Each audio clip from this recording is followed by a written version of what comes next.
And it's like this guy jumps out with his weapon in front of the whole of this platoon, which they used to call the Te Aroha flying column, and starts jumping around and displaying his weapon and doing his dance. One of the guys starts loading up his musket and points at him, and old Gilbert Mayer says, you know, give the man a bit of credit, you know, look what he's doing. And then as suddenly as he appeared, he disappears. And just a couple of skips into the bush and he's gone.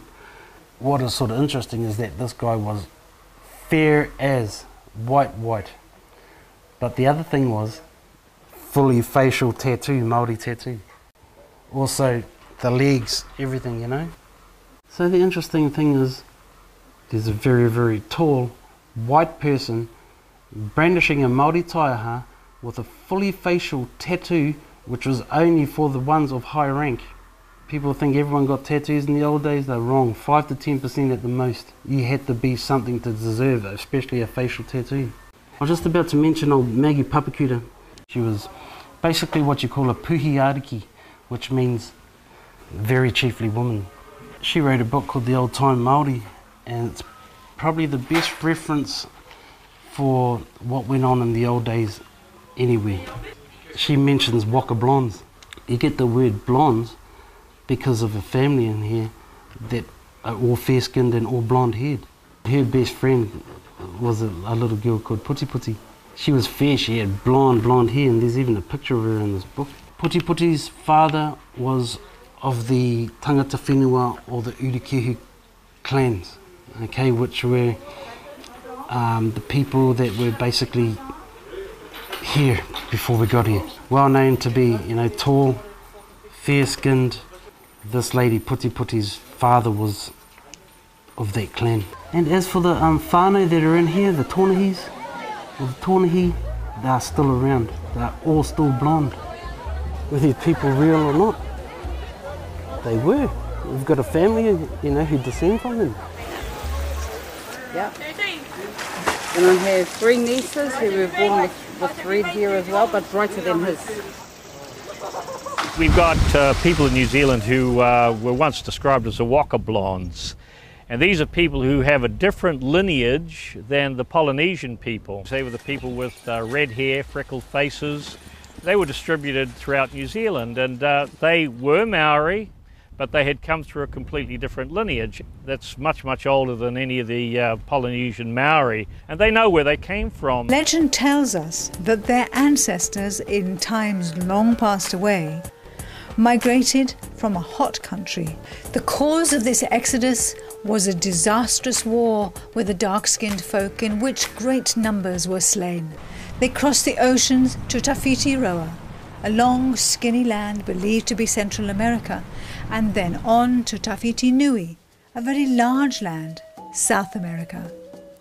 And from there they ventured into the scattered isles of the Pacific.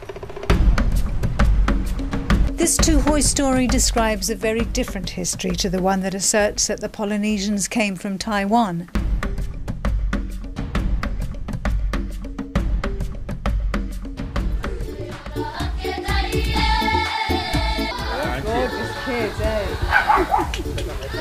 We've always believed, from the history that was handed down by Piki Te Piki Kōtuku, our great-great-grandfather, that we came from this ancient place outside of Egypt. This is my dad, Hawani James Ham. His mother was a Waratini, and the Waratini are the blue-eyed Ngāti Hotu of Whakatane. This was my husband, Iki Whenua Mātāmua, who passed away in 2007. He is of Tuhoi descent, and they too are of Ngāti Hotu.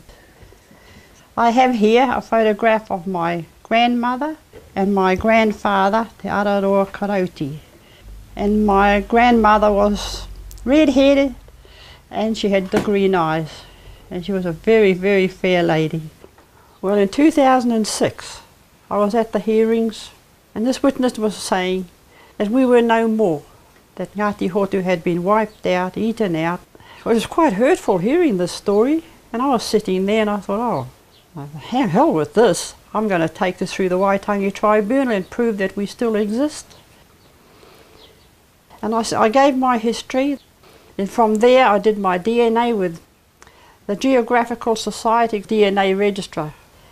And that DNA was sent to America to be analysed, and it proved that we were of Ngāti Hotu, and every bit of the history I gave at the Waitangi Tribunals was correct word to word. And my DNA took me, it went to Germany, into Russia, America, among the Inca people. Now, in Peru, there's a cave there. There's painting in the caves that depict the Ngāti Hotu people being chased out and getting into their boats. But to me, from my DNA, we came straight here after leaving Peru, after being driven out. In South America, there is plenty of evidence of native people with golden hair and green eyes. For example, the Oricano, the Paracas redheads, and the Chachapoya blonde-headed cloud people of the Andes. But another place I know they did go to, definitely, was Mexico, because in Mexico they found an ancient old tiki. So the tiki is not a Māori emblem, it belonged to the Ngāti Hotu people. And Mexico is in my DNA. Another thing they brought with them was the thing they put up on the teko of a man doing, with his tongue hanging out and stark naked, Bess, and that's right, it was named Bess. Yeah. Little bit of a joke of man. It is an Egyptian emblem. It's not Māori at all. Ngako taie, baka